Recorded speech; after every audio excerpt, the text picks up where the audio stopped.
بسم اللہ الرحمن الرحیم۔ روزہ دار کہاں ہیں؟ رسول اللہ صلی اللہ علیہ وآلہ وسلم نے فرمایا کہ جنت کا ایک دروازہ جسے ریان کہتے ہیں، قیامت کے دن صرف روزہ دار ہی اس دروازے سے داخل ہوں گے، ان کے سوا اور کوئی اس میں سے داخل نہیں ہوگا۔ پکارا جائے گا کہ وہ روزہ دار کہاں ہیں؟ پکارا جائے گا کہ وہ روزہ دار کہاں ہیں؟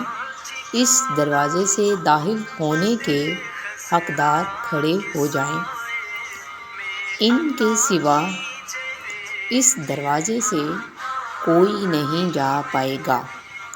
اور جب یہ لوگ اندر چلے جائیں گے تو یہ دروازہ بند کر دیا جائے گا، پھر اس سے کوئی بھی اور اندر نہ جا سکے گا۔